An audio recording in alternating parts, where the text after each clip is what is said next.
Estimadíssimos irmãos e irmãs, muito boa noite. É uma alegria sempre renovada o nosso encontro às quartas-feiras para darmos continuidade a esse estudo tão estimulador, tão profuso em seus conhecimentos, tantas informações, e que possamos juntos refletir a respeito desses conceitos que engrandecem nossas vidas. Porque, afinal de contas, a doutrina espírita nada mais é do que o evangelho redimido de Jesus na sua pureza, na sua essência.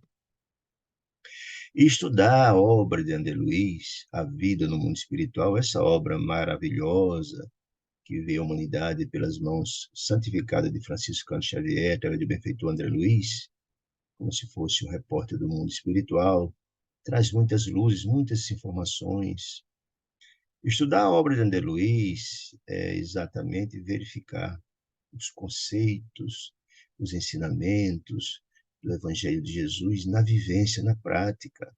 Quer seja a vivência deles positivamente, conforme ensinou Jesus, quer seja o ouvido de mercador esses ensinos, quer seja as nossas ações contrárias aos ensinos de Jesus, mostrando todas as suas repercussões, seus efeitos, né? Já que somos filhos de Deus. Jesus já dizia isso, que somos deuses, que estamos fadados ao crescimento e à elevação, né? Jesus nos dizia isso, né? É preciso compreender que o instrumento capaz de nos transformar e nos dar luminescência aos nossos espíritos, essa centelha sublime que está nos nossos espíritos, sendo um Deus pleno, passa pela vivência do Evangelho de Jesus. Tem uma passagem muito bonita lá no livro Boa Nova, psicografado pelo nosso Chico, através do benfeitor Humberto de Campos, chamado Amor e Renúncia, que numa tarde maravilhosa, lá em Cafarnaum, depois de Jesus passar o dia com seus apóstolos, plantando a semente da Boa Nova nos corações daquele povo sofrido. No final de tarde, reúne-se Jesus na casa de Pedro, onde Jesus era hóspede na casa de Pedro. E numa conversa deles dois, refletindo sobre os ensinos, Jesus afirma categoricamente a Pedro de que o principal papel dele é plantar o reino de Deus no coração dos homens. Plantar o reino de Deus no coração dos homens significa a vivência do seu evangelho, em última instância. Não é possível ser feliz se não evoluirmos, não crescermos, não desenvolvermos. E a única forma de crescermos, de desenvolvermos, é a vivência do evangelho de Jesus. Por isso que ele veio. Diz Emmanuel, no livro A Caminho da Luz, que a principal missão de Jesus foi trazer à humanidade o evangelho de amor e redenção. Portanto, lendo essa obra de André Luiz, a gente vê exatamente nas nossas vidas as repercussões da vivência do evangelho, ou a contrariedade do evangelho, as repercussões do presente, do futuro, né?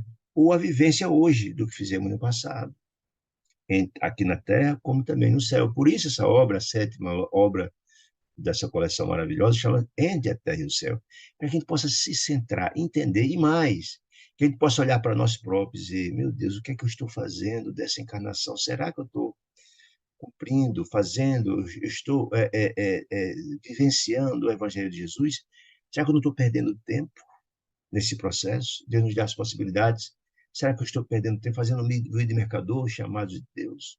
Então, essa obra é reveladora demais por isso. Não tem como a gente não se sentir contemplado por essas informações, não tem como a gente não se tocar delas e fazer um comparativo com nossas vidas. Lá no livro Caminho, Verdade e Vida, na passagem que fala das bodas de Caná, tem um diálogo muito interessante que Emmanuel relata de alguém que procura Mãe Santíssima, Maria, Mãe Santíssima, para trazer suas dores, suas angústias. E então Maria aponta a Jesus e diz assim, meu filho, faz o que ele disser, né? Porque ele é o caminho, a verdade e a vida.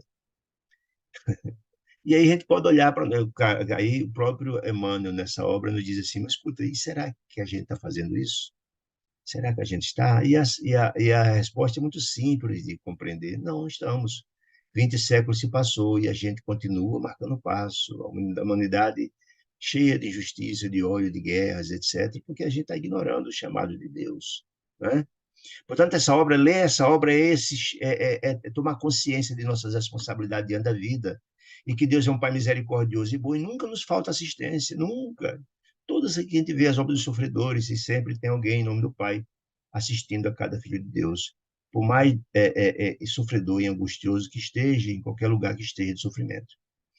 Muito bem, então essa obra a gente viu que lá no primeiro capítulo tem uma família angustiada, Amaro, Zulmira, a menina Evelina e Júlio, que desencarna com 9 anos, afogado na praia. Nós vimos esse conflito. E a família angustiada, o próprio Amaro culpando a esposa Zulmira de ter sido negligente e não cuidar do menino que ele se afogou, um conflito imenso dentro de casa. No decurso do desenvolvimento da obra, a gente vai ver exatamente isso. As nossas ações no hoje, elas têm repercussão no presente, no futuro, ou as angústias de hoje é fruto do passado, repercute aqui e lá, do outro lado, entre a terra e o céu. Por isso, em angústia, essa família, a menina Evelina roga aos céus, é a figura mais proeminente, o espírito mais avançado da família, roga aos céus socorro para a família, porque estava angustiada. Vindo esse socorro como repercussão ou como resposta à sua angústia, um espírito um grupo de espíritos, André Luiz, Hilário e mais o ministro Clarence, o ministro do nosso lar, vem pessoalmente, o que mostra o mérito da menina. E começa todo o desenrolar desse novelo, dessas relações que remontam desde a Guerra do Paraguai. Essa teia, e muitos espíritos são assistidos, mas resta ao fim essa angústia da família. Verificado que esse problema é decorrente de Odila, ciumenta, com ciúme de Zulmira, que casaram-se em segundo casamento de Amaro, que ela estava obsidiando e o ódio cega. Ela não conseguia enxergar que o marido estava sofrendo, que ela amava tanto. Não conseguia enxergar que a menina, Evelina, estava sofrendo tanto. Não conseguia enxergar que o filho desencarnou em 9 anos, uma situação lastimável, estava no mundo espiritual precisando dela. Não conseguia enxergar o seu ódio. E aí foi preciso a intervenção de novo dos emissários de Deus, o ministro Clarence procura a irmã Clara, espírito noblicíssimo, que já chegou ao estágio do divino amor fraternal, que tinha a capacidade de tocar o espírito daquela criatura. E tocada por esse espírito sublime, ela renova-se, transforma-se, consegue entender que ela era a protagonista de todas aquelas angústias que a família estava passando, e que a família só conseguiria ser feliz se ela conseguisse se renovar, se transformar, e ao invés de obsidiar e vampirizar a própria Odila, ela poderia ser o agente de pacificação dessa família. Porque o menino, Júlio, que estava numa situação dramática, desencarnado, depois de 2 suicídios, ainda lá na época da Guerra do Paraguai, tentou se matar com veneno, deixando graves sequelas no seu perispírito, depois desencarnou, afogou-se, e estava no mundo espiritual, no lado da bênção, uma espécie de colônia espiritual para recepcionar jovens desencarnados. E ela estava lá com graves sequelas no perispírito, precisando se reencarnar. A forma era a reencarnação de renovação. E como tinha graves dívidas do passado envolvendo Amaro, o próprio Júlio e a própria Zulmira, que foram ali na Flores no passado, não é? O próprio Amaro foi armando lá no passado. Ele precisava se repacificar. A forma dessa família seguir sua jornada na busca da renovação passaria pela própria transformação de Odila. Ela compreendeu isso. Foi internada depois foi tocada em espírito no hospital espiritual, onde recebeu todas as informações, assistência e tratamento. E renovada, ela passa a compreender o papel dela na repacificação da família e no trilhar dessa família na busca da luz. No capítulo passado, no 26, ela foi levada até o lado da bênção para ver o seu filhinho, que ela tanto desejava, de Júlio. E o encontro foi muito emocionante, e ele e ela foram, inclusive, aceita no lado da bênção, porque o lado da bênção, além de ser uma colônia espiritual para assistir jovens e espíritos encarnados, também é uma colônia digamos assim, é uma colônia de reeducação das mães que faliram suas últimas missões. Olha que maravilha, que sublimidade. Então, ela foi chamada para ficar com o filho lá cuidando diretamente, porque ninguém substitui o amor de mãe. O filho, tão bem tratada por Blandina e por Mariana, Blandina que fora meio do passado, com todo o carinho, mas ninguém substitui a mãe. E ela, então, fora levada a ela não só se reciclar como mãe, no passado, com seus problemas, mas, ao mesmo tempo, a cuidar pessoalmente do seu filho Júlio. Essa é a grande história. É a vivência do amor de Deus, que nenhum dos seus filhos são abandonados nunca ou em qualquer lugar, desde os espíritos mais excelsos aos mais infelizes que vivem nas regiões abissais de dor. A presença de Deus está sempre lá.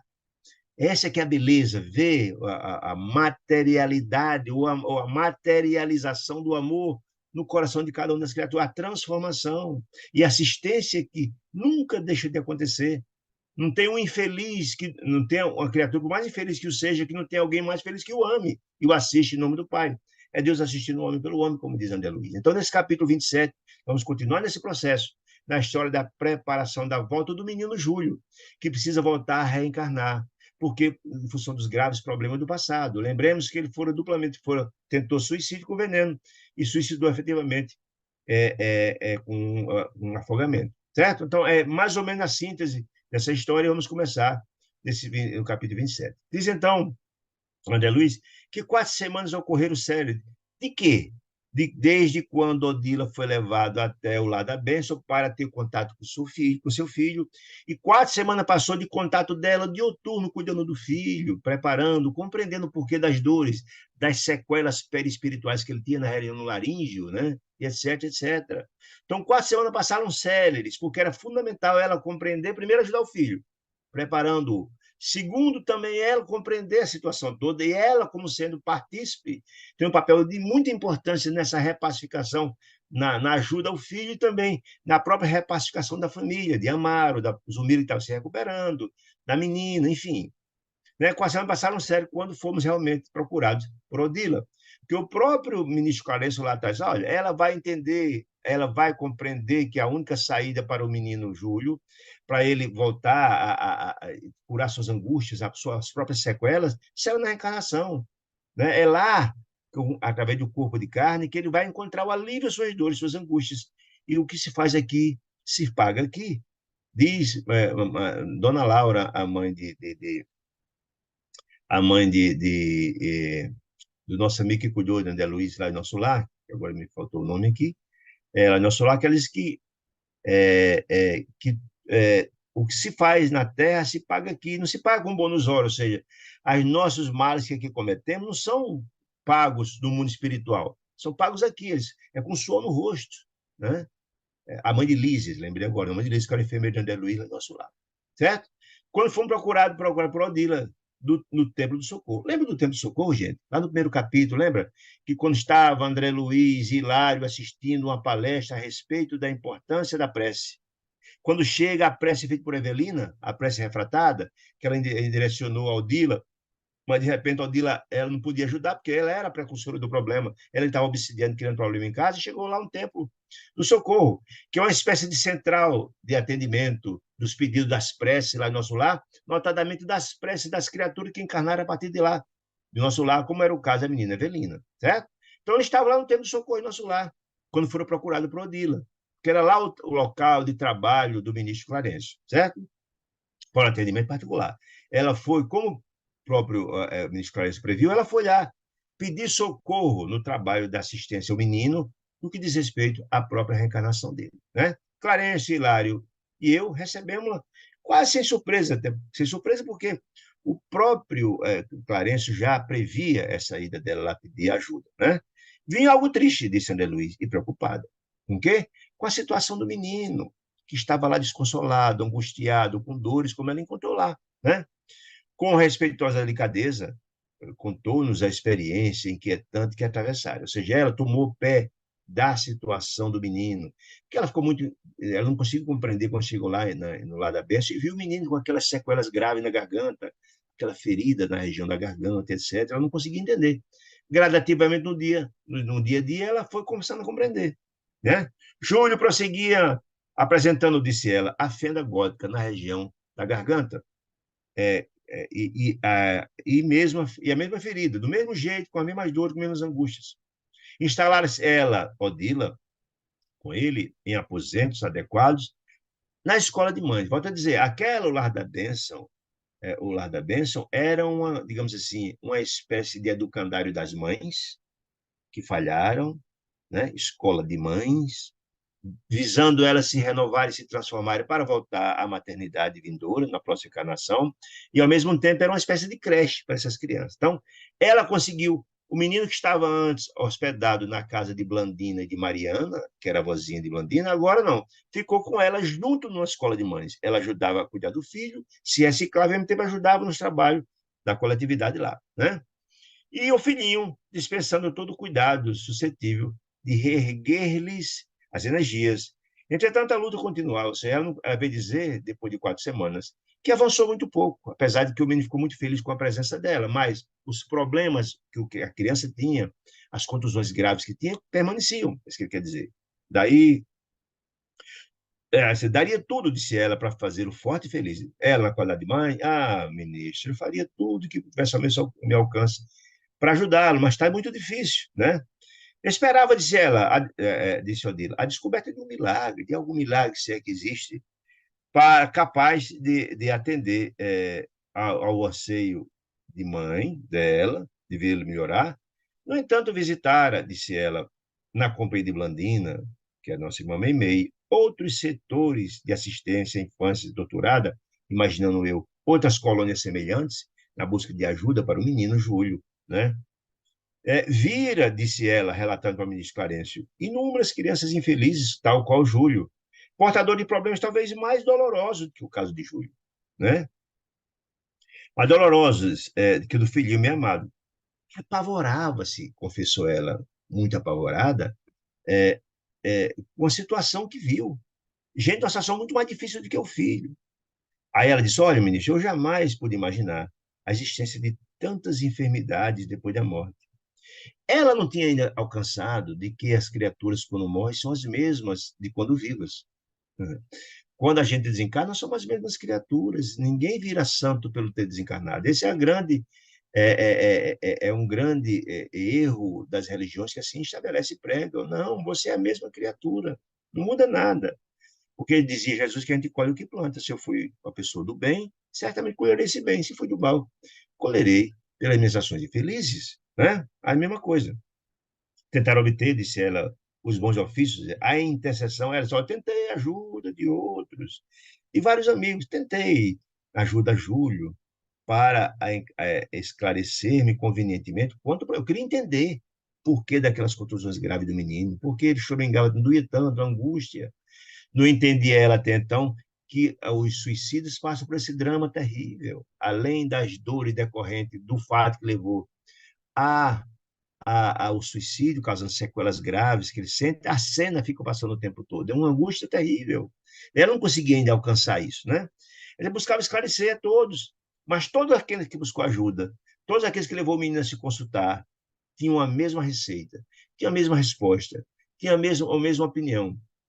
Repetiu sempre que os compromissos morais adquiridos conscientemente na carne, somente na carne, deveriam ser resolvidos. O que se quer dizer com isso? O suicídio é um ato que você deliberou, você propositadamente deliberou sobre acabar com a vida que Deus lhe deu. Isso é algo muito grave. Então, quando você premedita a sua morte, é consciente. Você tem essa consciência. Isso é uma alteração muito dramática.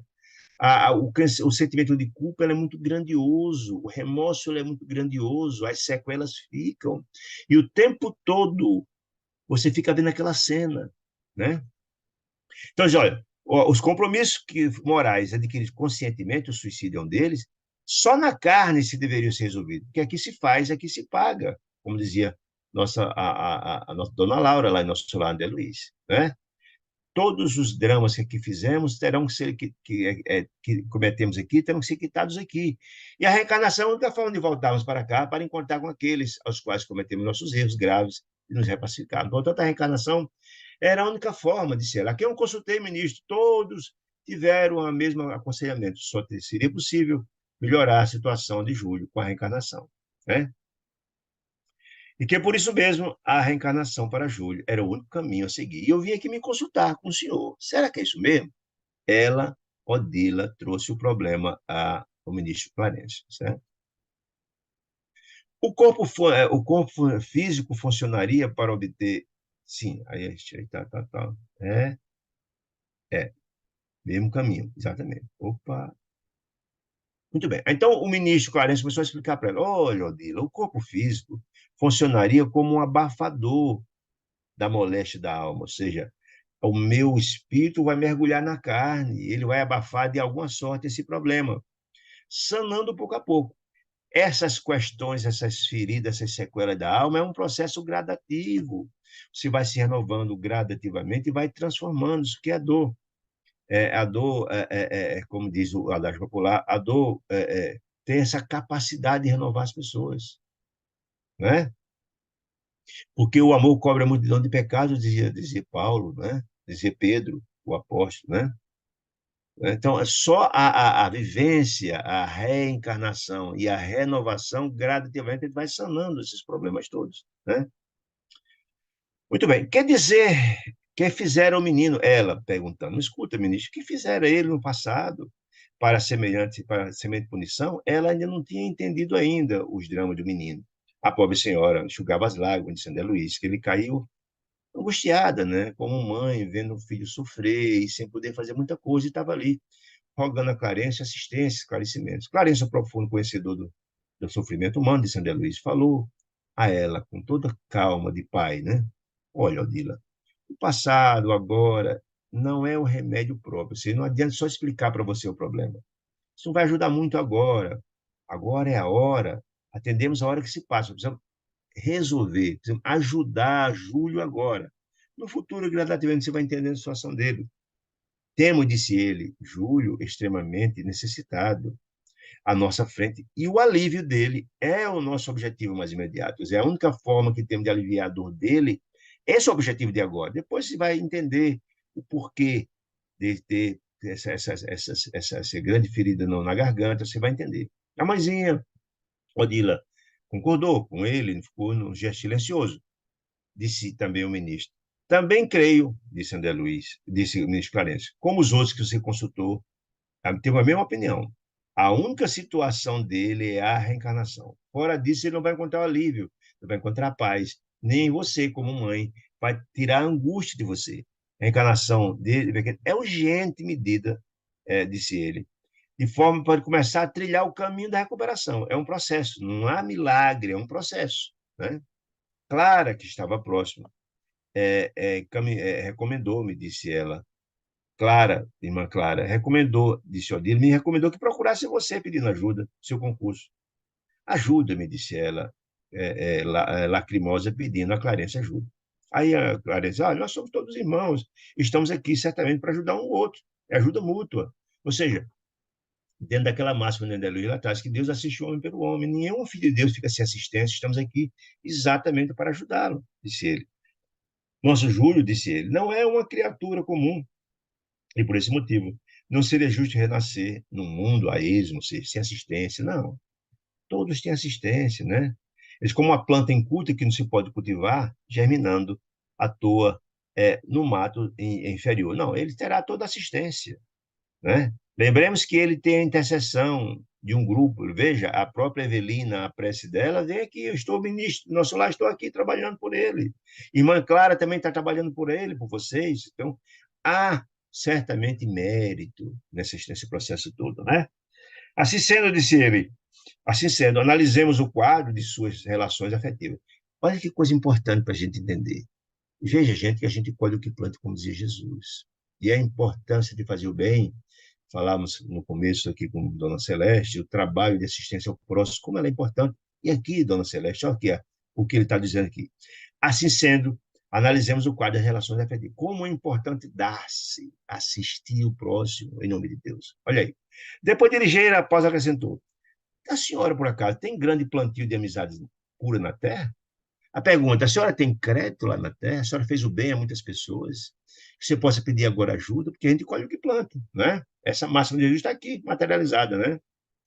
Em questão de auxílio, não podemos perder os nossos sentimentos de vista, ou seja, se eu fiz bem a muitas pessoas, enxuguei muitas lágrimas, foi um instrumento de ajuda a muitos, essas criaturas nunca deixam de ser gratos a nós, e na hora que a gente precisa, estão sempre a postos, em função da reciprocidade. Quem ajuda não esquece e vem sempre ajuda a nosso favor. Isso são as intercessões. Escuta, como é que a senhora tem grandes pessoas, grandes trabalhos feitos na Terra? Tem crédito lá na Terra? A pergunta que o ministro fez foi essa. Aí ela diz, olha, tanto para, a Clarence quando dizendo, tanto para o reino do espírito, ou seja, tanto para o reino do espírito, como para entrar no reino da carne, ou seja, tanto para a gente desencarnar como na reencarnação, é muito importante para que isso aconteça em melhores condições. Não podemos prescindir da cooperação de amigos sinceros que nos conhecem e nos amam. Olha, o processo da intercessão, gente. Então, é aquela história. A única moeda de que somos, digamos assim, de que temos o crédito e podemos dispor, é o bem que a gente fez. Essa que é a grande questão. É aquele bem que a traça não come, o ferrugem não corrói, como diz Jesus. É isso que está dizendo. A senhora tem crédito? Foi feito alguns depósitos na poupança espiritual, a senhora fez o bem a muitas pessoas? Olha aí, é importante. Né? Só, tanto para desencarnar bem, para a gente desencarnar bem, para ter um monte de criaturas que venham no socorro da gente, aliviar, facilitar todo o processo das perturbações decorrentes da desencarnação, como na reencarnação, porque uma coisa e outra são muito parecidos, tanto na reencarnação como na desencarnação, são muito parecidos os processos. Você passa por um período de perturbação, muitas das vezes ela é profundamente tumultuada, se ao invés de termos amigos, temos os inimigos que vêm perturbar o processo. Né? Você perguntou, né? Ah, sim, disse Odila. Ah, eu compreendo, ministro, disse ela, um tanto quanto desapontada. Disse, olha, infelizmente eu não tenho grandes créditos. Sempre fui uma pessoa muito ocupada em nossa casa, com a nossa família. E não pude cultivar muitas afeições, não, como seria desejar. Infelizmente eu não tenho muito crédito, disse ela, né? Amaro, porém, quando ela falou Amaro, porém, o ministro já se adiantou, né? Porque, na verdade, tem essa capacidade da telepatia e já conseguiu mergulhar na mente dela. E disse, perfeitamente, atual ministro. Estou certo de que Amaro continuará sendo, para o menino, um admirável companheiro. Entretanto, não podemos dispensar cometimento o concurso de Zumira. As pessoas não conseguem entender, como, por exemplo, o processo da reencarnação no mundo da assistência dos futuros pais. Muito. Se vocês se lembram lá atrás da reencarnação de Segismundo, se deve lembrar. O pai queria recepcionar Segismundo, o pai. Tinha grandes problemas para receber Segismundo, porque à época, Adelino, Adelino ainda se recordava de alguma sorte, mesmo sem muita clareza, do mal que Segismundo fez assassinando no passado. Né? Dessa feita aqui não. O próprio Amaro tinha grande receptividade ao menino Júlio, até porque ele já tinha sido pai. E eu confesso que eu não tinha visto ainda nenhum obra espírita o fato da pessoa ser pai duas vezes o mesmo espírito, na mesma encarnação. Porque Amaro já foi pai de Júlia, ele desencarnou em 9 anos com Odila. E agora vai ser pai de novo com Zumbi, do mesmo espírito. Né? Então, não há nenhum problema, nenhum atrito, há receptividade. É tanto, se vocês lembram, antes da morte do menino Júlio, ele tinha um carinho muito grande com o menino. É tanto que Zumira tinha ciúme dele. Porque ele chegava, como ele era órfão, o pai dispensava por ele um carinho muito grande, tentando, digamos assim, é, compensar a falta, a ausência da mãe. Né? Aquele menino de 9 anos, perdeu a mãe muito jovem. Então, Amaro tinha um grande afeto com ele, grande afinidade, até porque lembremos que lá no passado, na época da Guerra do Paraguai, o próprio Júlio e o Armando eram amigos inseparáveis, lá antes daquele episódio com Lina Flores. Certo? Então, não há nenhum problema. Só, olha, é importante demais a receptividade de quem vai ser os futuros pais. Lembra a dificuldade que foi lá no casamento de Segismundo? Lá da reencarnação de Segismundo? Foi muito grande. Foi preciso a interferência muito grande da espiritualidade amiga até essa repacificação acontecer. Muito bem. Só, mas também precisará não só da ajuda do pai, precisará muito da ajuda da futura mãe. Portanto, o concurso de Zumira é muito importante, certo? Muito importante que Zumira esteja apta a recebê-lo. Essa receptividade ela é fundamental para que haja sucesso na reencarnação do menino. Se vocês devem lembrar, lá no mesmo livro, O Missionário da Luz, houve a história da reencarnação de Volpini, que foi um novo sucesso. Ele, um espírito perturbado, a mãe, que era inimiga dele, fez tudo até abortar, sofrendo a interferência das entidades infelizes. Então, o processo reencarnatório, nós precisamos muito da adesão dos pais, dos futuros pais, muito. Por isso é feito um trabalho de apresentação prévia. Nós vamos ver esse processo acontecer aqui também, de uma outra forma, diferente lá do caso de Segismundo. Muito bem. Precisamos dela, disse ele, de Zulmira, no trabalho maternal. Ela precisa receber com todo o amor para que essa reencarnação. Lembra, o menino tem uma grande necessidade afetiva. Precisa repactuar, inclusive, com ela, Zulmira, que foram ali na Flores no passado, que se desentenderam. Né? Lina Flores o traiu com Armando, aquela história toda, que hoje é o próprio Amaro. Né? Então, é muito importante isso, né? Disse ele. Para isso, para isso, para que ela tenha essa possibilidade de receber com todo o amor, não é aconselhável, é imprescindível, disse ele, é imprescindível, te faças mais devotada e amiga. Quem ele está aconselhando? Aquela mesma Odila, que no passado tentou liquidar a Zulmira com todo o ciúme, mas agora é renovada, transformada, compreendendo que um caminho dela ter a paz da própria família, do próprio Amaro, da própria Adelinda, da própria menina Avelina e do próprio o filhinho que recebe, que está em profundo sofrimento, é a Zulmira. Ela precisa se repactuar com a Zulmira, dar todas as condições para que ela não só receba o menino, mas que cuide com todo o amor, com a própria assistência espiritual de Odila, para o sucesso da reencarnação e que o menino tenha uma vida, consiga se desenvolver reencarnado, possa progredir, etc. Precisamos de trabalho maternal, disse, né? Um esforço pede outro, ou seja, o esforço seu será muito importante para que ela consiga desempenhar bem o esforço dela de mãe. Né? Aí, olha, disse o ministro, sem o lubrificante da cooperação, a máquina da vida não funciona. É como a máquina. Se você deixa ela faltar o óleo, a peça vai engrenar, não vai sair, vai terminar quebrando. Né? Então, a máquina da vida precisa dessa engrenagem do amor. O amor serve aí como esse lubrificante, de sorte que essa máquina flua. Né? O zóio de Odila faz cara de esperança diante disso, diante da explicação do ministro, que a única forma do filhinho conseguir a paz e a saúde que ele necessita seria a reencarnação, ponto. E que era fundamental a assistência dela, porque sem a assistência dela, não conseguiria trazer a saúde que Zulmira precisaria e dar assistência para seguir à frente. E em Zulmira, estando bem em paz e tranquilo com a assistência dela, ela conseguiria receber o filho, a situação angustiosa que ela mais queria agora e mais. Conseguiria pacificar a vida do próprio Amaro, que está numa situação de tanta tristeza antes que pensou várias vezes em morrer. Né? Então, a vinda, a conversão de Odila, a transformação de Verduga à condição de protetora, modificou completamente a atmosfera da casa. Mas era importante demais ela continuar esse processo de cada vez de colaboradora maior, porque ela era artista desse processo de construção da paz interior. Ela, renovada, era fundamental para que esse processo da família se repactue. Amaro, Zulmira, a própria menina e o mais sofredor de todos nessa história, que é Júlio. Né? Muito bem. Tudo farei, disse Odila. Olha, pode ficar tranquilo, ministro, tudo que vier ao meu alcance eu vou fazer para ajudá-la. Ajudar quem? Ajudar Zulmira. Auxiliando a mim mesmo, ou seja, auxiliando Zulmira, ela estando bem, recebendo Júlio, eu estou auxiliando a mim mesmo, porque eu vou encontrar paz junto àqueles que eu amo. A Júlio, a Amaro, a Evelina, etc. Então, ajudando ela, estou ajudando a mim mesmo. E ajudando a própria Zulmira a se renovar, porque ela está passando por um processo também de prova muito duro, muito difícil, pelos erros cometidos no passado. Não é? Muito bem. Muito bem. Marta, tal. Tudo farei, tal. Sim. Disse.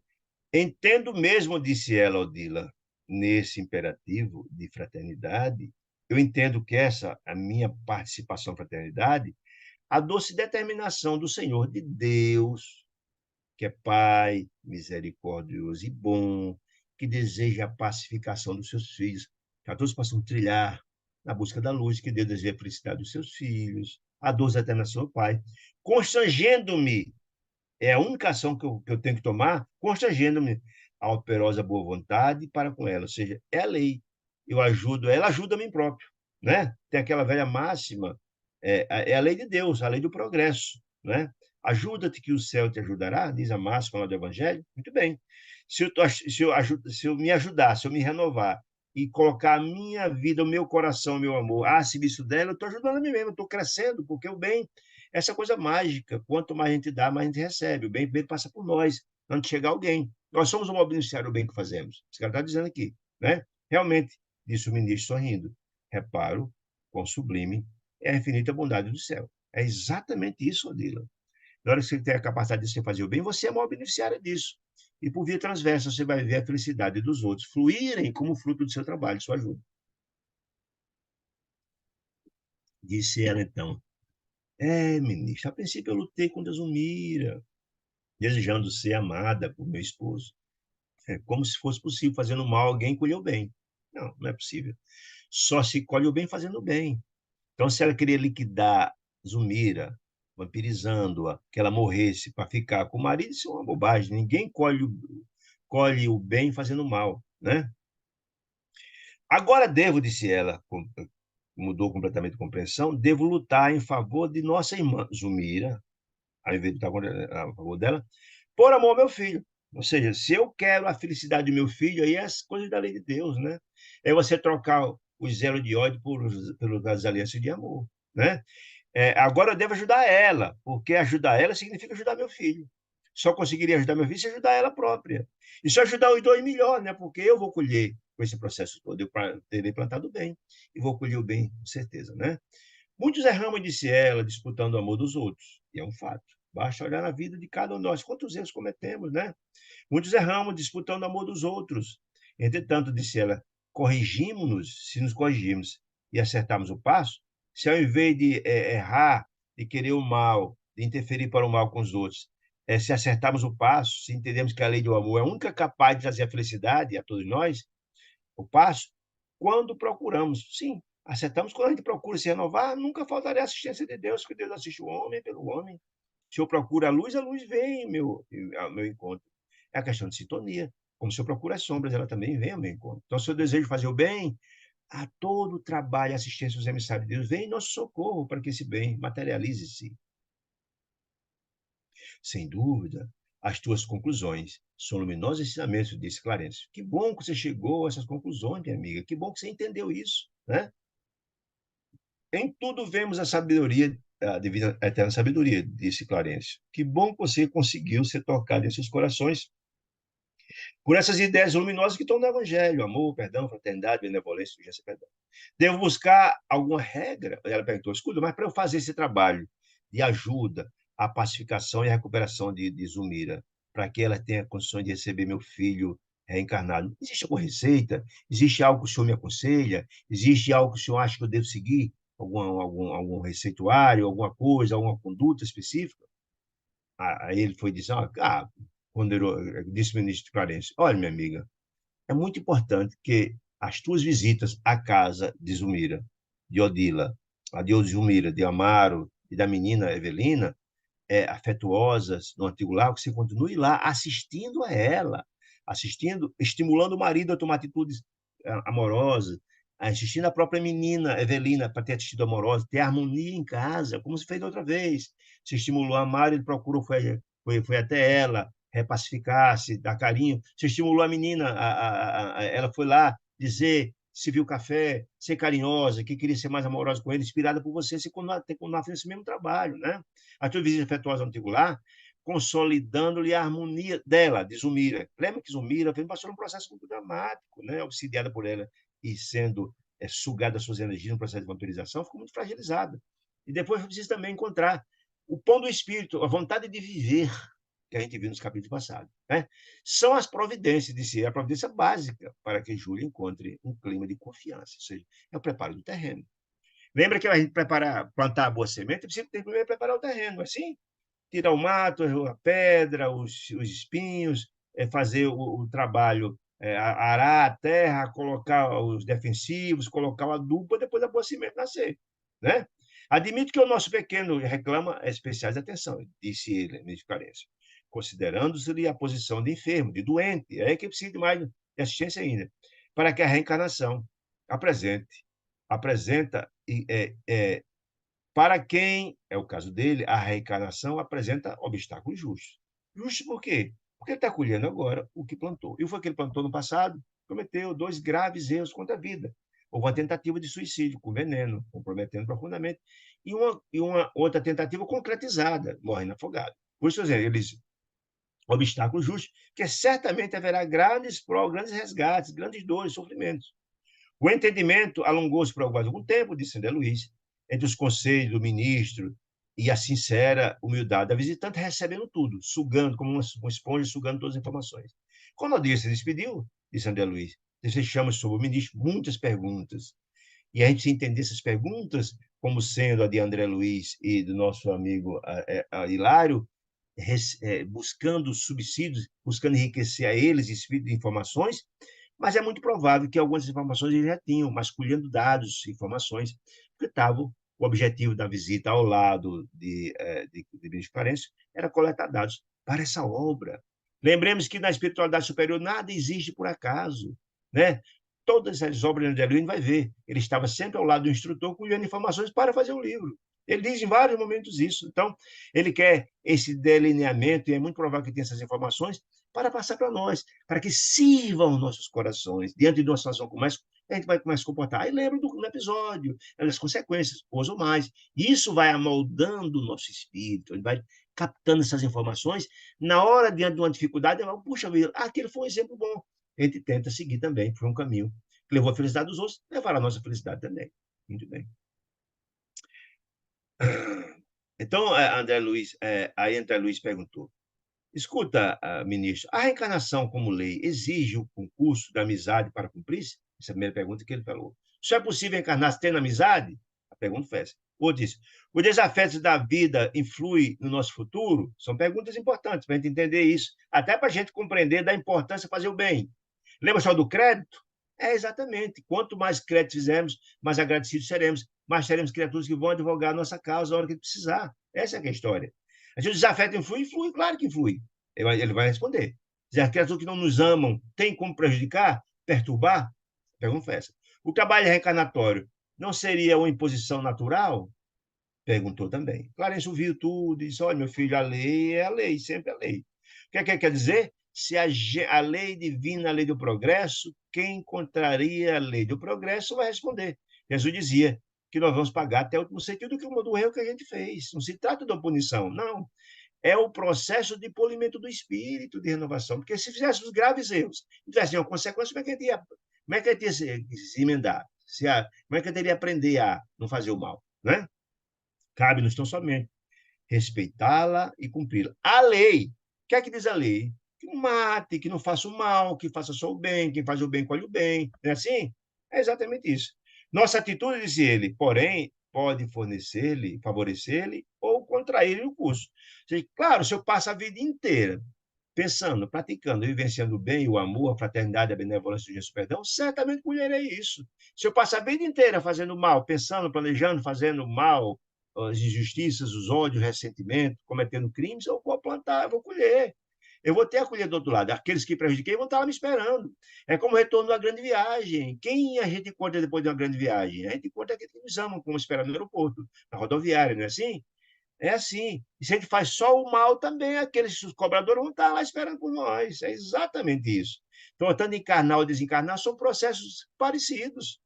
A gente terá o auxílio daqueles que nos amam, que devem nos favor, ou são gratos pelo favor que fizemos, estão lá nos ajudando, ou prejudicando, se tiver ódio nos corações deles. É exatamente isso que está nos dizendo, certo?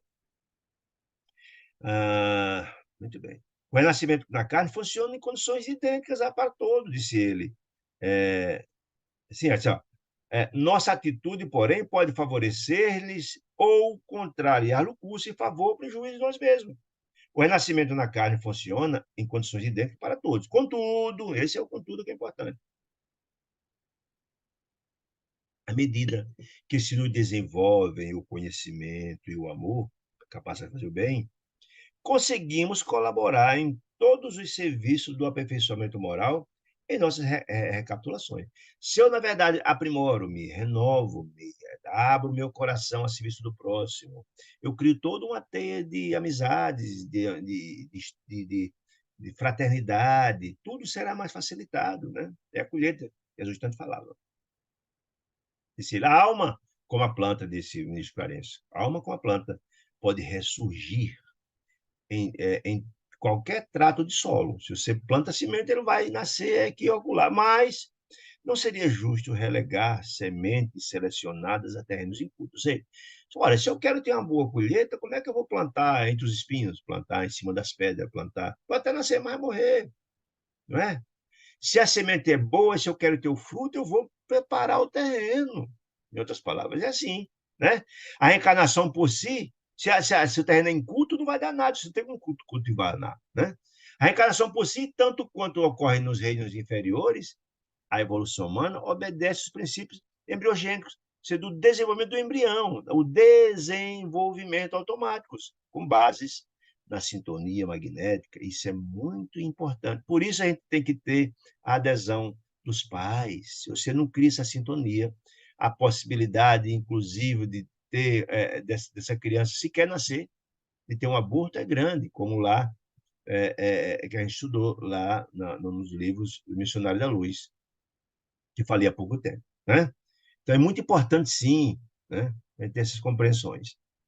Contudo, em se tratando de criaturas com algum passo à frente da multidão comum, significa isso? Alguém mais evolvido, mais evoluído, mais renovado, mais com espírito mais nobre, é possível ajustar providências que favoreçam a execução da tarefa a cumprir. É claro, gente, nascer e morrer é muito mais fácil com os espíritos evoluídos. É natural isso.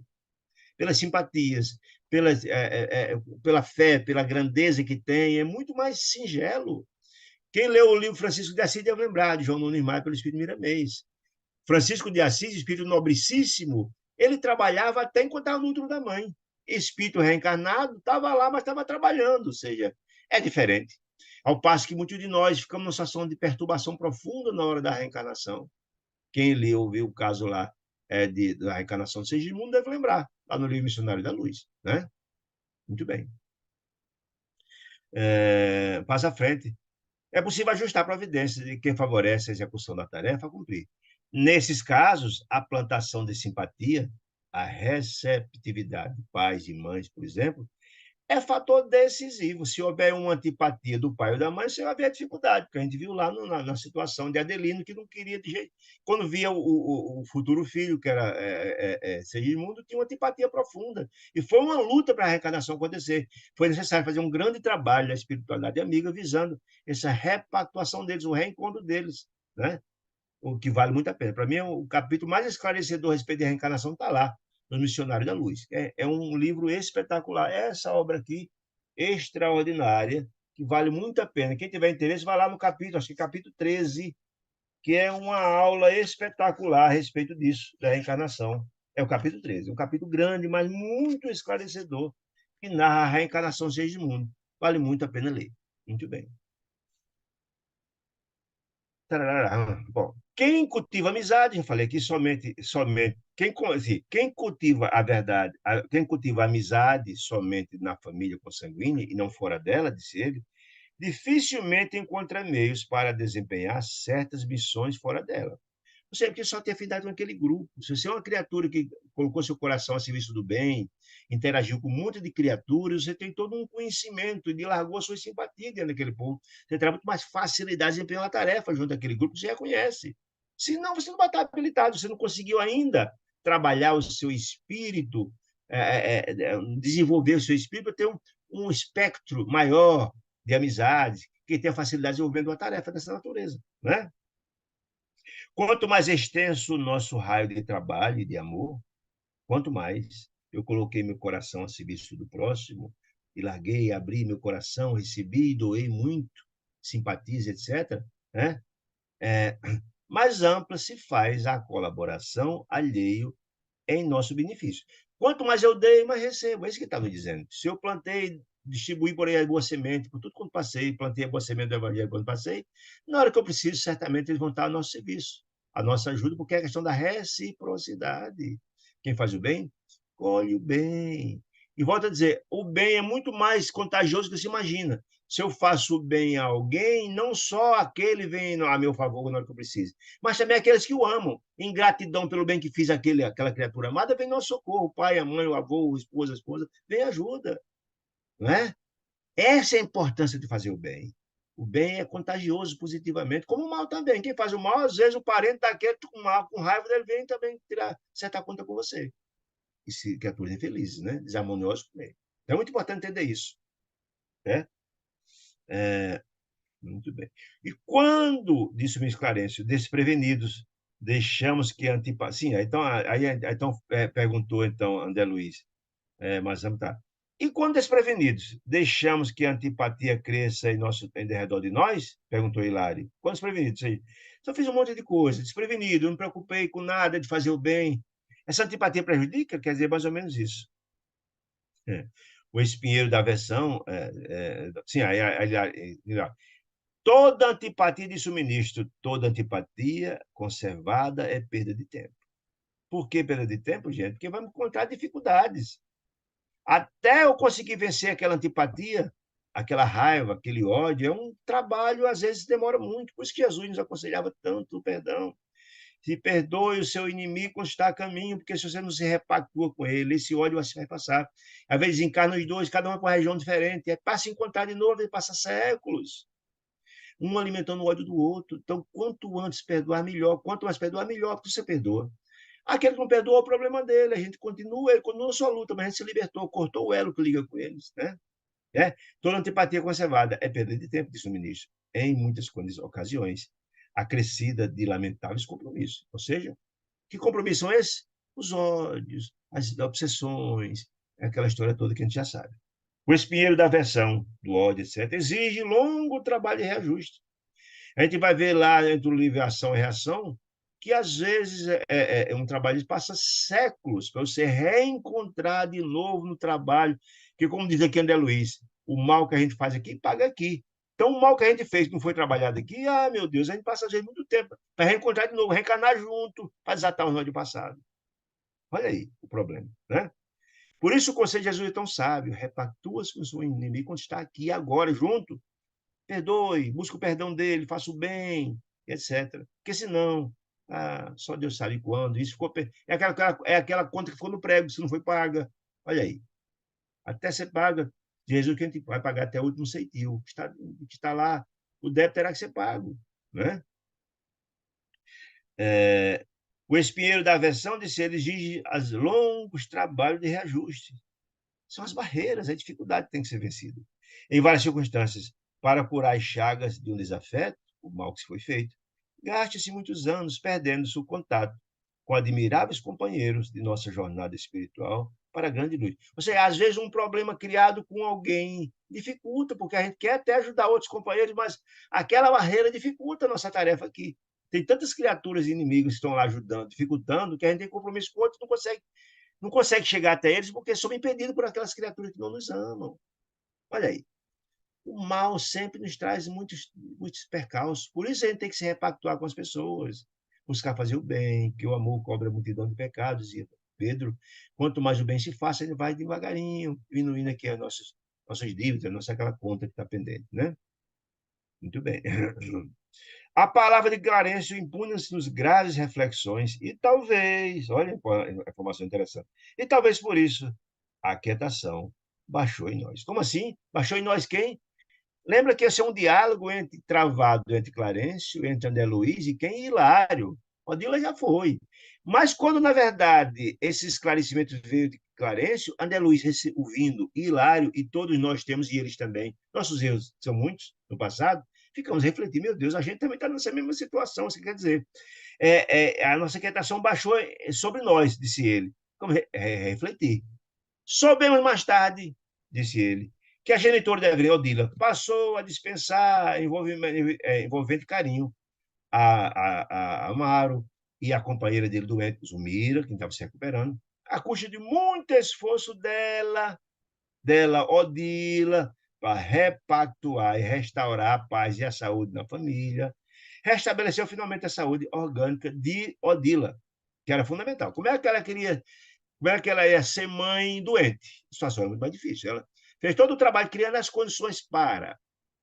Preparou o terreno, como sugeriu lá o ministro Clarence, para que, na verdade, a semente da reencarnação fosse plantada no útero de Zumira, a reencarnação do menino Júlio. Né?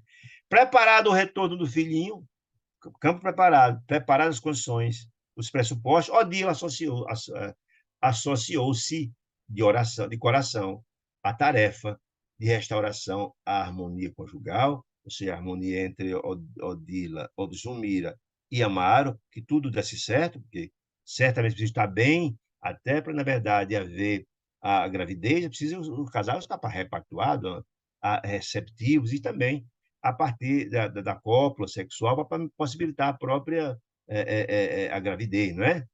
E o contentamento de viver, ter paz, porque um lar sem paz, como é que essa criança ia poder crescer em harmonia para se ajudar a se reequilibrar num ambiente desequilibrado, desarmonizado, né? Foi assim que, transcorrido algumas semanas de André Luiz, recebemos um convite da irmã Clara. Lembra de irmã Clara? Aquele espírito sublime, que foi quem foi a mensageira que trouxe ao coração de Odila toda a paz, levou-a, internou-a no hospital e ajudou. Muito bem. Com a irmã Clara, para a visita ao lar da bênção, aquele que é um berçário para as crianças e, ao mesmo tempo, um lar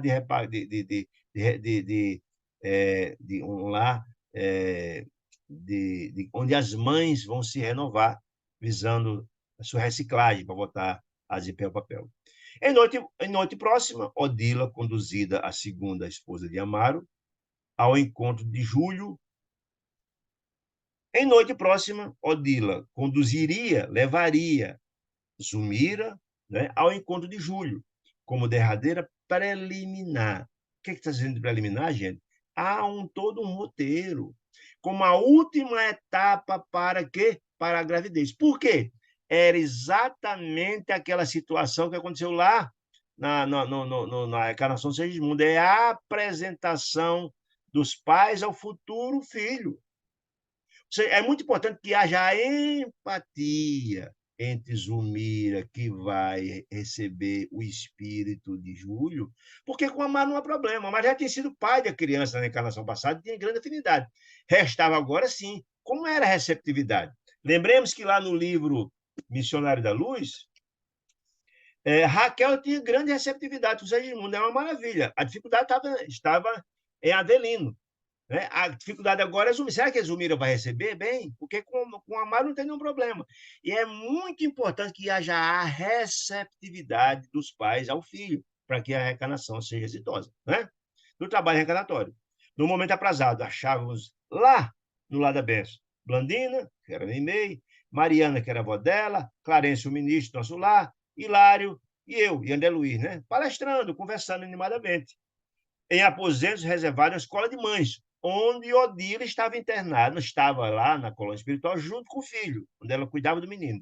Cercavam o alvo berço, onde o menino estava, doentinho, gemia, de quando em quando, porque ele continuava padecendo das dores que tinha na garganta, em função do processo do suicídio, né? Assistido por a irmã Clara, Odila, ou seja, Odila veio, juntamente com Clara, buscar Zumira, o espírito de Zumira, em quem? Em desdobramento espiritual, ela dormindo, né? Demandaram ao antigo ninho doméstico. Clara e Odila foram até a casa de Zumira, de Amaro, buscar ela em espírito, quando ela dormisse, propósito de acompanhar Zumira até nós. Depois de algum tempo de expectação, as três chegaram, envolvidas em luminosa onda de paz, enlaçadas pelos braços das duas protetoras. Olha, vê só. Antes Odila era o quem? Ela era quem? Ela não era a perseguidora, né? Agora ela virou protetora, transformou-se profundamente. E também de Clara, né? A ex-obsidiada parecia feliz, não obstante a impressão de medo e a insegurança que eles pareciam olhar. O mais interessante é o seguinte: enlaçada pelos braços, o que pressupõe, que é importante também, que Odila avançou e já estava, inclusive, validando, né? Porque se ela estava entre os braços de Clara, Zumira e de Odila, pressupõe que as duas ajudaram a levar até o lado da bênção a Zumira, o que pressupõe que, possivelmente, a própria Odila já estava volitando, que é um avanço extraordinário. Quem lembra lá no nosso lar, André Luiz só conseguiu volitar depois de uma grande luta de renovação e transformação. Né? Muito bem. Respondendo às saudações, ela chegou. Por que ela chegou lá agoniada? Chegou lá feliz, mas assim, ela estava meio perturbada de alguma sorte. Por quê? Respondeu-nos as saudações, ela conseguiu enxergar todo aquele grupo, Clarencio, Mariana, Blandina, né? Porque ela fora, a gente já viu isso, né, gente? A gente já viu que foi trabalhada, a visão dela foi modificada o perispírito, desde poder ela conseguir enxergar ele, né? Para a diferença de vibracional. Nós vimos isso nos capítulos passados, certo? Respondeu às nossas saudações com estranheza de quase todos os encarnados que alcançam as esferas superiores da vida espiritual antes da morte física. Porque ela, Zumira, pela condição espiritual dela, nunca tinha ido até, levado até um lugar com a grandeza espiritual do lado da bênção, da escola de mãe. Não, nunca tinha. Então ela ficou assustada. Quando você chega num lugar, imagine ser uma pessoa que mora lá no interior e de repente ser colocada em Paris, uma cidade moderníssima, uma coisa mais. É natural que você fique também, de alguma sorte, admirada com tudo que vê, né? Né? Física, e logo após, sustentada pelas companheiras, aproximou-se do pequeno enfermo, identificando. Ela assim chegou lá, foi encaminhada ao berço onde estava Júlio. Vixe, Maria, olha aí, imaginei. Será Júlio, meu Deus? Ela, quando viu Júlio, lembra-se, gente, tão lembrado de Júlio? Ela lembrava de Júlio Zumira em dois momentos importantes. Lembrava de Júlio lá no passado, quando ela teve um relacionamento com Júlio, lá na Guerra do Paraguai, quando ela foi quem? Ela foi lá, Lina Flores, lembram? E depois ela teve um segundo encontro com Júlio, quando ela casou-se com o Amaro, e Júlio era o menino, filho de Odila e de Amaro, que ela negligenciou. E o menino terminou se afogando na praia, lembra? Então ela, quando viu de imediato, meu Deus, será Júlio, meu Deus? E aí Odila perguntou, ela mesmo, é Júlio mesmo, verdadeiramente, disse Odila. É para ele, Odila, é para ele, Zumira, que a gente pede o seu socorro. Rogamos socorro para ele. É para ele. Nós estamos aqui, em nome de Deus, pedindo socorro para ele, precisa de sua ajuda. Nosso pequeno precisa renascer, Zumira, e você será a mãe, precisamos da sua ajuda para isso.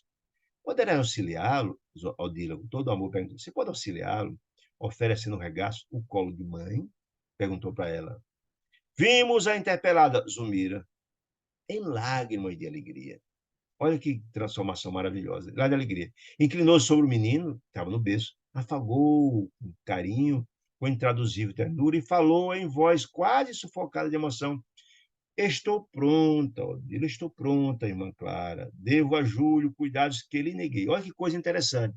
Cuidados que ele neguei, ela está se reportando na encarnação última dele, porque ela caberia ela a guarda do menino na praia, e ela negligenciou e o menino se afogou. Ela não teve o cuidado de se sentir culpada, porque na verdade ela desejava mesmo que o menino se fosse, se sentia culpada, com remorso, era acusada disso por Odila, era acusada disso de ser negligenciado por próprio marido, por Amaro, né? Sabe, eu estou pronta. Devo a Júlio cuidados que ele neguei, né? Louvo, disse ela, louvo, eu agradeço a Deus por essa graça. Sinto que assim, com essa graça, nunca mais serei assaltada pelo remorso de não haver feito por ele quanto me competia. Eu deveria esse zelo por ele, eu não tive. Será meu filho sim, disse ela. Conchegá-lo-ei de encontro a meu peito. Ó Senhor, ampare, me ajude, Senhor, nessa tarefa, disse ela, né? Abraçou o menino enfermo e afigurou-se-nos desde então, incapaz de qualquer sintonia conosco. O que significa isso, gente? Como de qualquer sintonia conosco? Ela lembrou dos momentos tristes que ela negligenciou a assistência ao menino. Voltou aquele sentimento de culpa, do remorso. Certamente deve ter se lembrado também lá dos maus momentos, lá quando Lina Flores, lá no Paraguai. Baixou sua faixa vibratória. Pois é, ó, incapaz, desde então, desse encontro, quando ela viu que era ele e lembrou de todo os erros do passado, desde então, incapaz de qualquer sintonia, porque ela baixou sua faixa vibratória, lembrou das suas falhas grandes, dos seus remorsos, ligou com o purão, lembra da canção dos Três Andares? Ligou com o purão, nas sombras, né? Não teve mais sintonia com eles, nem com, nem com Clarencio, nem com irmã Clara, nem com ninguém, né? Talvez religada, ele explica isso, religada de súbito às inquietantes recordações da fixação mental que atravessara no passado, parecendo cega e surda. Você deixou, ela baixou a faixa vibratória, né? Sob o império de inesperadas introversões, ela voltou-se para si, o seu porão, para os seus pensamentos, para os seus sentimentos antigos. Clarencio, então, fez um apelo a Clara, abeirou-se dela e amparou-a, quando ela sentiu o baque dela da lembrança do passado. recomendando, olha, convém que nossa irmã seja restituída ao lar, que ela volte para o corpo, porque essas lembranças, o choque repetido de lembrar tudo aquilo, será um prejuízo grave, trará grandes sofrimentos no seu campo vibracional, disse ele.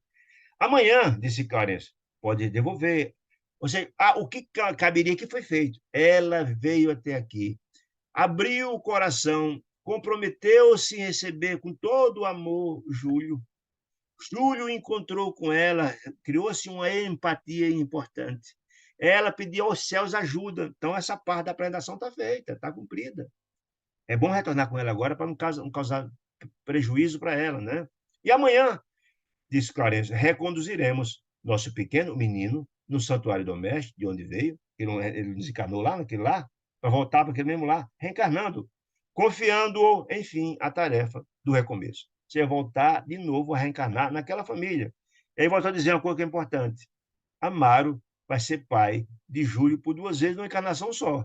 Dele, ele como pai, como Amaro, vai ser pai de um menino 2 vezes. Uma tendo como mãe Odila, que ele morreu aos 9 anos, e outro, agora, filho de Zulmira.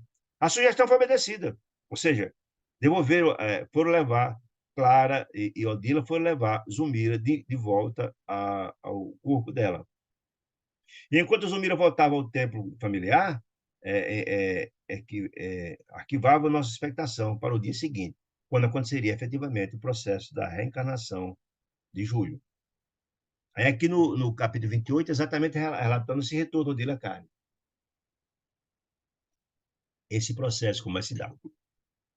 Preocupados com o caso Júlio, disse ele. No dia imediato, perguntamos então a Clarence sobre a planificação dos serviços reencarnatórios. Qual é o plano? Projeto? Como é que vai acontecer? É nesse sentido. Ao que Clarence disse, olha, meu filho, o problema da reencarnação dele é relativamente simples. Vai ser doloroso. É doloroso porque, na verdade, tem graves erros do passado que não precisam ser reparados. É doloroso, sem dúvida. Mas é simples. O processo em si será simples. Por que simples? Porque haverá receptividade de Amaro, haverá receptividade de Zulmira. Então, isso facilita imensamente o trabalho. Mas será uma encarnação dolorosa. Trata-se tão somente de ligeira prova necessária. Por que necessária? Porque ele deu cabo à sua vida no passado. Isso tem repercussão grave, né? Júlio sofrerá o aflitivo desejo de permanecer na Terra, com o empréstimo do corpo físico a longo prazo. Ele vai desejar, porque lembramos que na reencarnação outra, ele desencarnou com 9 anos, e ele agora vai desejar ficar mais tempo na Terra, né? Entretanto, olha aí, a lei de causa e efeito, gente. Olha a lei de causa e efeito. Entretanto, suicídio que foi, com 2 tentativas de autoaniquilamento. Lembra que uma vez ele tentou com veneno morrer, foi salvo. Mas naquela mesma encarnação, ele tentou e conseguiu se suicidar se afogando, com graves problemas. E 2 compromissos graves, né? Fazendo isso, né? Ah, por 2 vezes deverá experimentar frustração. Olha que coisa séria. 2 é a frustração de tua vida longa. Por isso ele desencarnou na praia, afogado pela primeira vez, para ele poder aprender a valorizar a vida. Terá passado 2 frustrações de uma vida longa, porque ele tentou suicídio por envenenamento e depois se suicidou efetivamente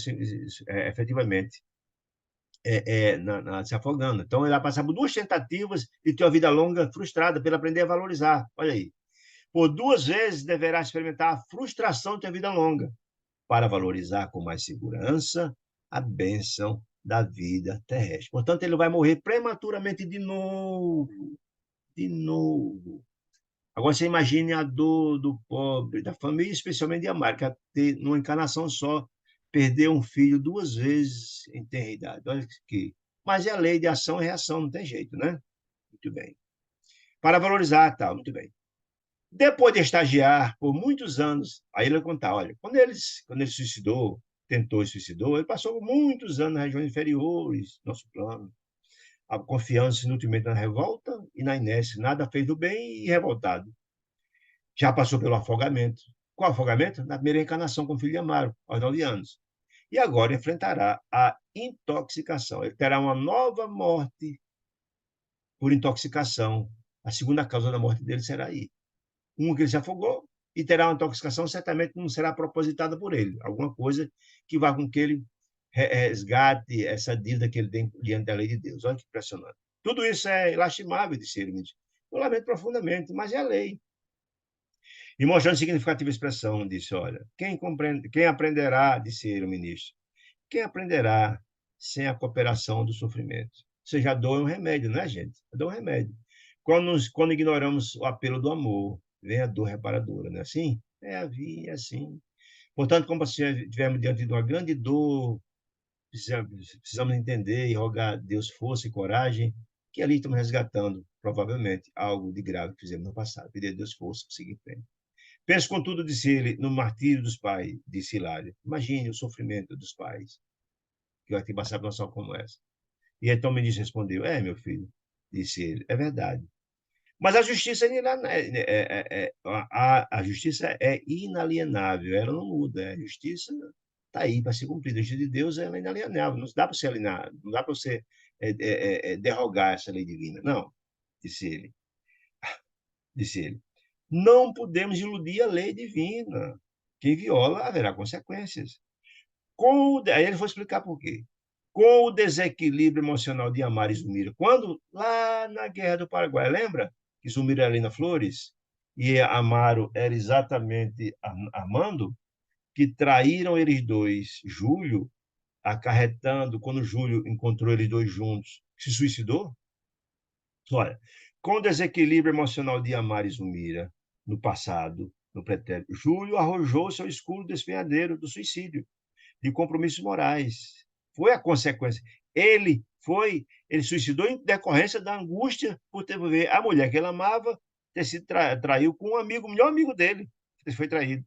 E na atualidade, disse ele, agora na situação, reabilitar-se-á ele com a cooperação deles, que causaram mal no passado, agora são agentes da felicidade deles.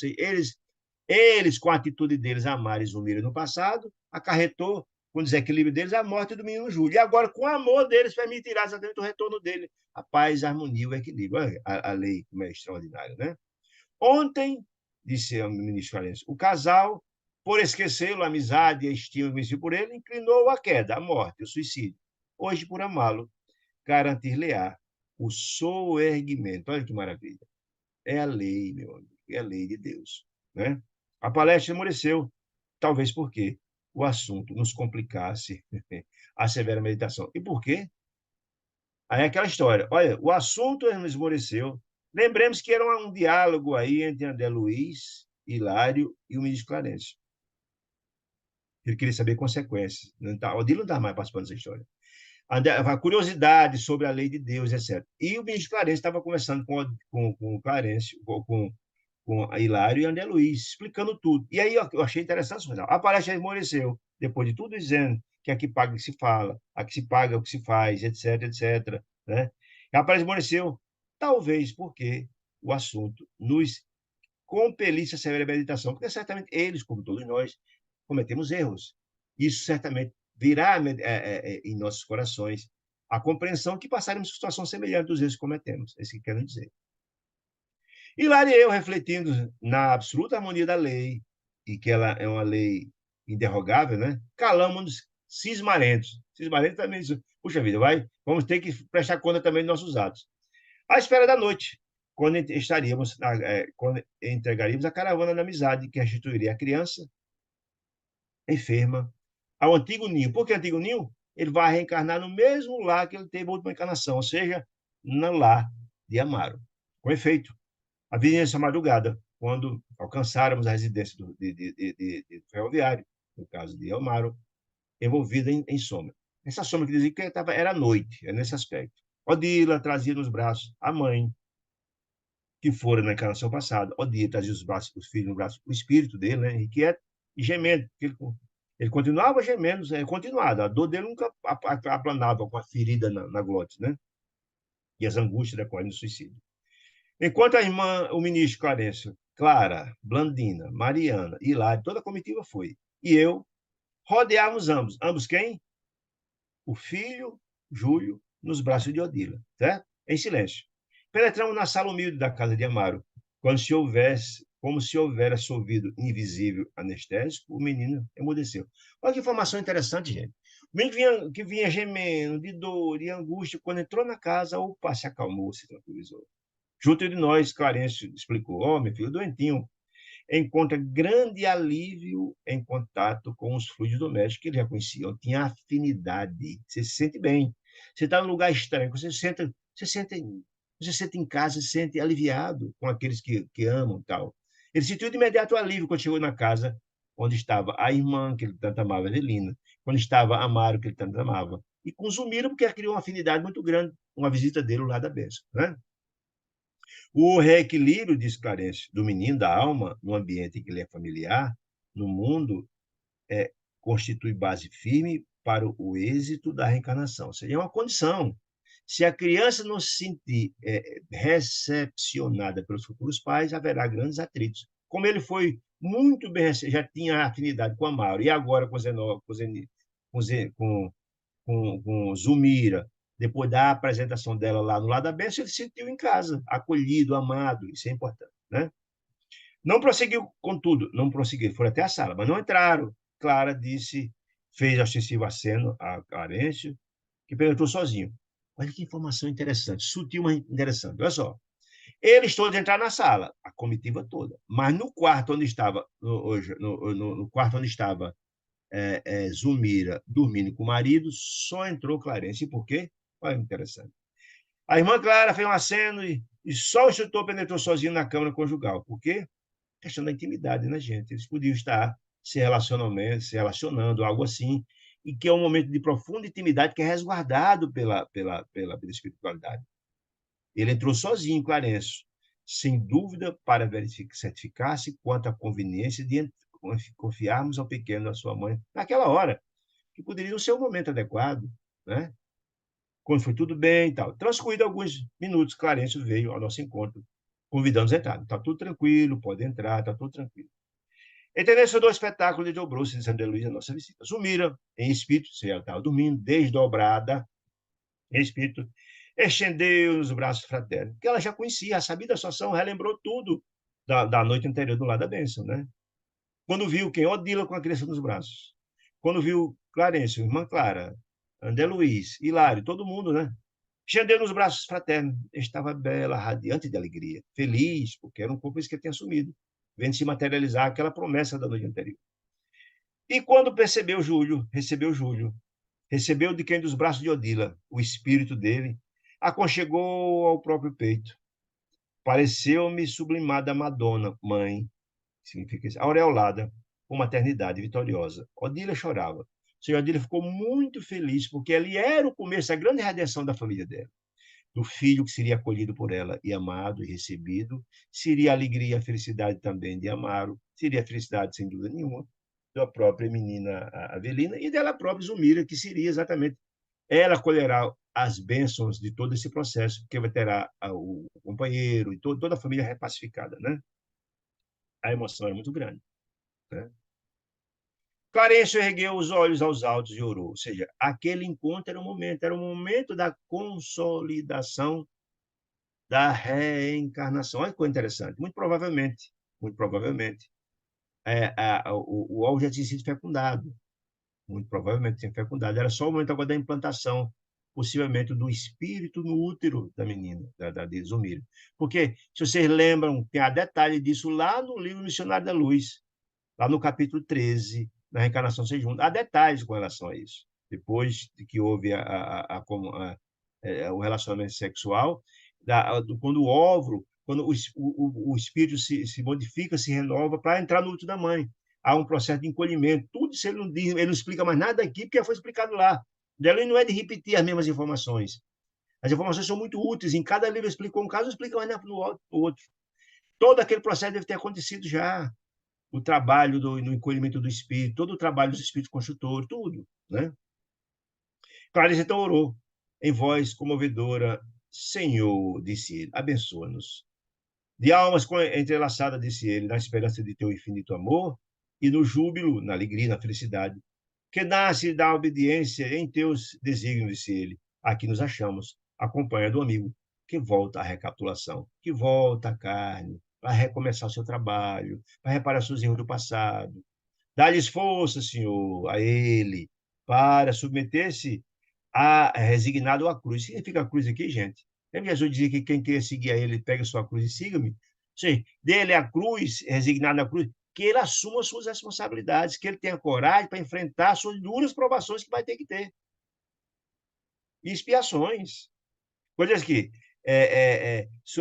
dá-lhes força para submeter-se resignado à cruz, que a sua provação é dura, para que ele será a salvação. Ou seja, se ele cumprir toda a sua programação, está na luta nos processos de renovação e transformação. Ó Pai, disse o ministro, sustenta-nos na grande estrada redentora, em que o obstáculo e a dor devem ser nossos guias, fortalecendo-nos o bom ânimo e a serenidade e,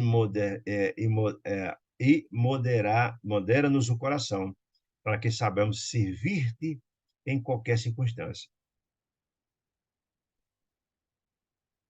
Está pedindo a ele força, coragem, a Júlio e a família, né?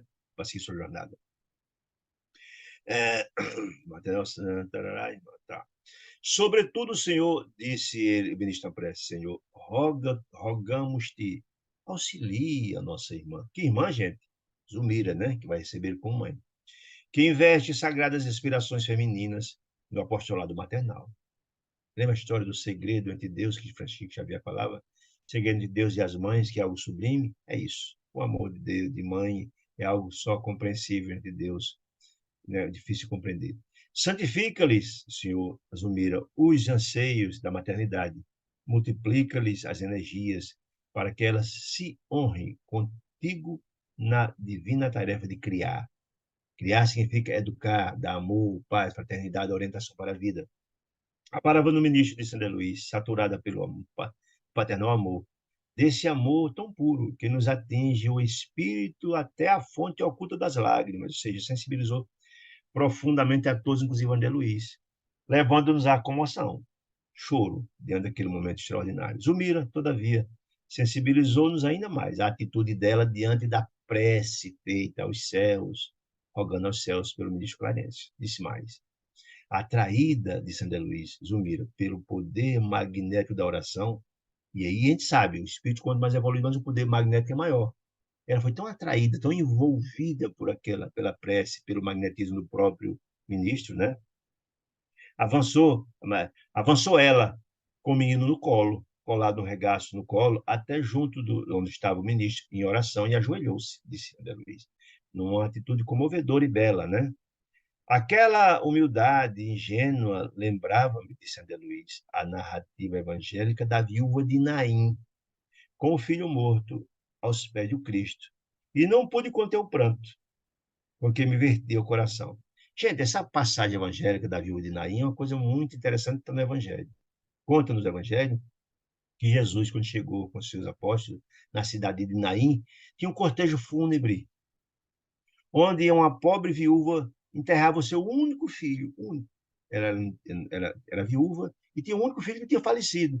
E a tristeza era tamanha naquele cortejo, todos seguiam a ela, numa tristeza profunda. E então Jesus, vendo aquela situação, se condói com aquela situação e determina que o filho da viúva levante-se do caixão, levante-se, devolvendo ele aos braços da mãe daquela viúva. Aí ele se lembrou dessa história. Aí alguém pode perguntar, mas como é que pode acontecer isso? Lembra da história da catalepsia? Naquela época de Jesus, ninguém sabia disso, ninguém tinha a menor compreensão. Era como foi lá na história de Lázaro, é como foi lá na filha de Jairo. Estava em estado de catalepsia. Naquela época, ele estava em estado de cataléptico, que a pessoa que está de cataléptico pode passar vários dias como morto e não está morto. O espírito não tinha, o perispírito não tinha se desligado ainda do corpo. Jesus, sabendo disso, e ele não sabia, mandou que o espírito retornasse ao corpo. E devolveu então a mãe. Muitos eram enterrados vivos antigamente. Quem sabe a história de Dona Ivone do Amaral Pereira, ela conta que ela passou esse processo, quase era enterrada viva. Né? Muito bem. Igualmente tocado por aquele gesto espontâneo de confiança e fé de Zumira, Clarencio voltou-se para ela e afagou-lhe a cabeça, alisou a cabeça. Transfigurado. O que significa transfigurado, gente? Transfiguração significa o espírito, o espírito dele sobrepõe sobre o espírito, sobre o perispírito e se ilumina profundamente. É como a história da transfiguração de Jesus no Tabor. Muito bem. Após algo de sublime deveria ter acontecido isso, né, Luiz? A alma daquele missionário, de Clarence, da abnegação de sua, que me habituara a querer, com extremo carinho, a ele. E depois dessa prece, jorros estelares desciam das alturas, como resposta à rogativa de Clarence aos ares, inflamando-lhe a fronte e a destra, a mão direita, que acariciava a irmã Zumira, genuflexo, que estava ali, que estava de joelho em frente dele. Projetando-se raio de safirina luz, raio, cor de safirina, de luz sobre ela e sobre a criança que estava ali, e todos estavam presentes. Maravilhosos instantes de expectação, disse ele, ocorreram sobre nós, como o resultado daqueles bálsamos celestiais, aquela luz sublime, estelar que estava jorrando sobre todos eles, um bem-estar profundo, que as energias sublimes descido da espiritualidade maior. Em seguida, sustentando-a nos braços, quem? Zumira com o menino nos braços.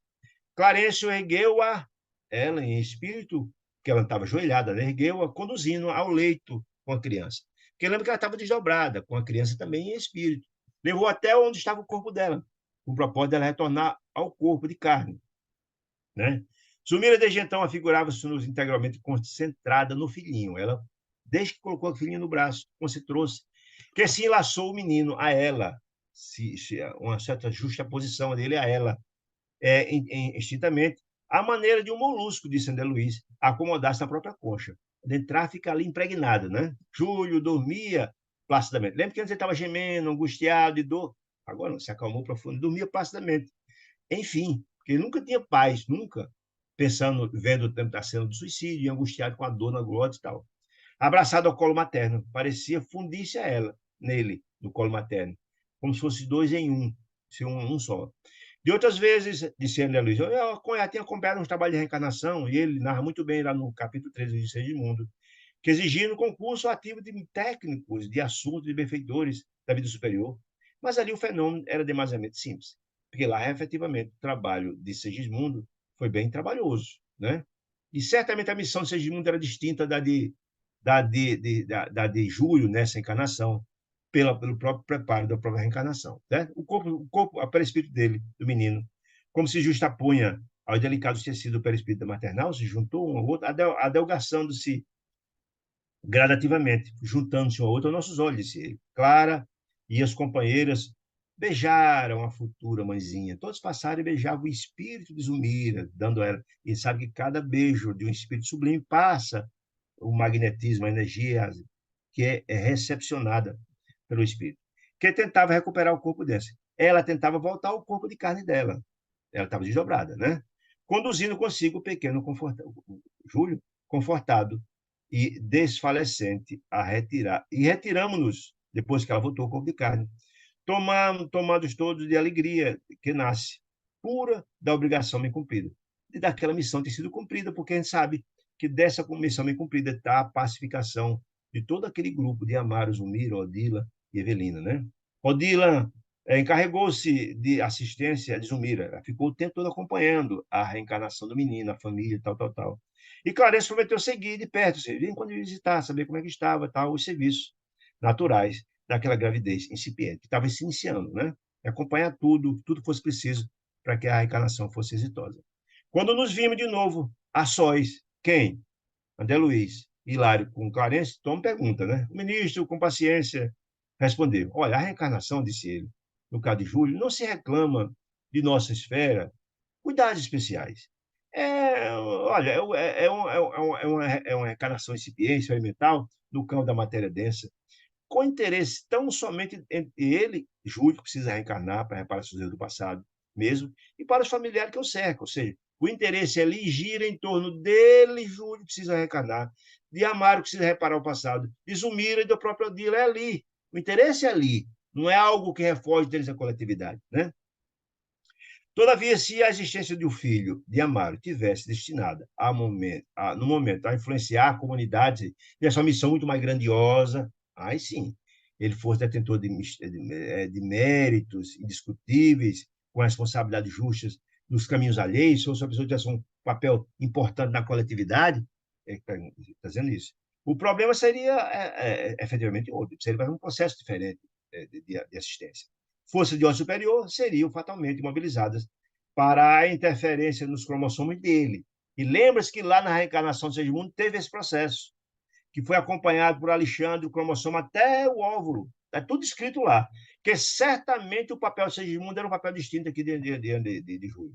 Estou tentando esclarecer. Só dá uma lidinha lá no capítulo, vocês vão entender muito bem. Garantindo-se o embrião do veículo físico de maneira adequada à missão que ele coubesse. Seria escolhido o cromossomo adequado para o tempo de vida que ele precisava, com aquela missão. Cada um tem um papel distinto. Ele explicou muito bem lá no livro O Missionário da Luz. Né? Então, e se a reencarnante fosse um homem de larga intelectualidade? Perguntou Hilário. Ele disse, então merecia-nos-ia, disse Clarencio, cautelosa atenção, na estrutura cerebral, já que ele usava a intelectualidade, para que ele não faltasse um instrumento à altura, um cérebro à altura de seus deveres na materialização do pensamento. Teria que exteriorizar, precisaria ter um cuidado muito especial nessa seara. Se fosse um médico, perguntou André Luiz, receberia assistência aprimorada na formação do sistema nervoso, assegurando-se-lhe pleno domínio das emoções. Por que não mais tivesse uma pergunta, disse André Luiz? Contudo, em milhares de renascimentos, disse Clarencio, em milhares de renascimentos e reencarnações na Terra, os princípios embriogenéticos, ou seja, embriogênicos do embrião, da formação do embrião, funcionam automáticos a cada dia. Só se vê algumas questões especiais, os casos que a gente falou aqui, de espíritos com missões importantes, que viria algo aprimorado. A lei de causa e efeito executa-se sem necessidade de fiscalização da nossa parte. Ou seja, lembremos que, na verdade, a causa e efeito, no caso de Júlio, o efeito das contusões é a causa que ele deu do suicídio lá atrás, né? Não seria.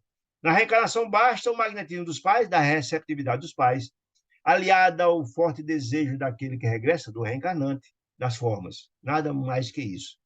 De retorno ao corpo físico, estamos invariavelmente animados de um propósito firme, disse Clarencio, seja o anseio de aliviar a dor, no caso dele, a prova difícil, de minimizar suas dores do seu perispírito, de corrigir e tal.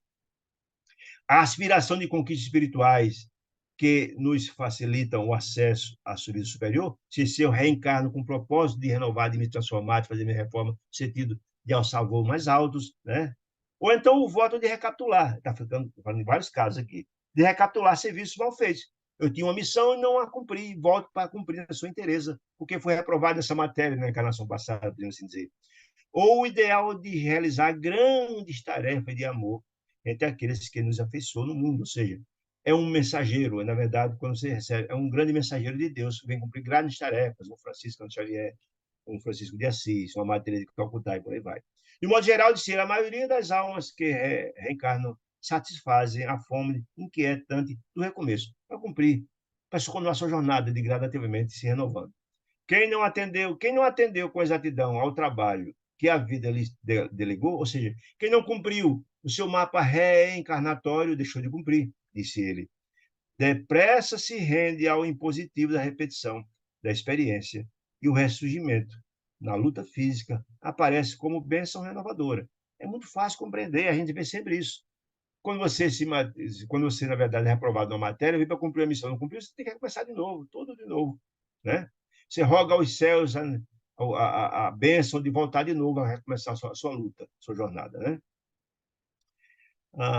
A semente cresce estimulada pelo magnetismo no solo, disse ele. Coloca no solo, o sol de suas energias, seus nutrientes, faz crescer. A existência corpórea germina de novo, incentivada pelo magnetismo da carne, dos pais, da mãe, das energias provenientes do corpo da mãe, que dá todas as energias e a força para. Ante a pausa, perguntou Hilário, e o seio maternal, o corpo maternal? Desse modo, aí Clarencio captou a telepatia, já a pergunta dele completou.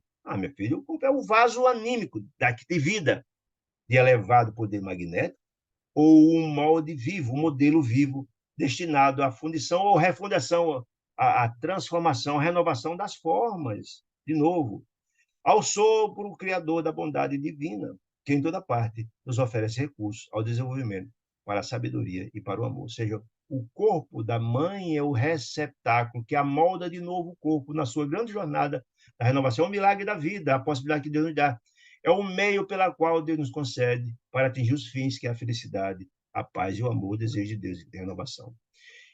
Esse vaso atrai o corpo da alma sequiosa de renascimento e que lhe é afim, ou seja, que tem toda uma afinidade, reproduzindo-lhe o corpo denso de carne no tempo e no espaço, como a terra engole a semente para doar-lhe nova germinação, consoante os princípios da maternidade. Maternidade é sagrado serviço espiritual, disse ele, em que a alma se demora séculos, não é? Na maioria das vezes, aperfeiçoando qualidades do sentimento. É um processo, gente, não há mágica. Ninguém cresce com estalar de dedo. O processo da elevação espiritual e da renovação pressupõe, sim, grandes esforços para nos renovar, para nos transformar, e nunca nos faltará, jamais em tempo algum, a assistência de Deus, porque Deus assiste o homem pelo homem, como diz André Luiz, né? É preciso todos nós entendermos que o caminho da felicidade está traçado pelo Evangelho de Jesus, é só vivenciá-los, né? E o grande papel de cada um de nós, como diz Jesus, é plantar o reino de Deus em nossos corações, que significa a felicidade. Fora disso, fora do Evangelho, não há felicidade, isso é uma constatação muito óbvia. E toda vez que desrespeitamos a lei de Deus, haverá graves consequências. Portanto, meus amados irmãos, terminando aqui esses 2 capítulos, com grandes ensinamentos, né? com grandes informações, que certamente terão grande utilidade na nossa vida prática. Essa é a beleza dessa coleção da doutrina consoladora dos Espíritos, tá bom? Se tiver alguma dúvida, estamos aqui para responder, se soubermos. Se não, agradecer demais a companhia generosa do coração de cada um de vocês, convidando-nos para estarmos juntos de novo na próxima quarta-feira, se Deus nos permitir. Que uma semana de muita paz e luz. Fiquem com Deus.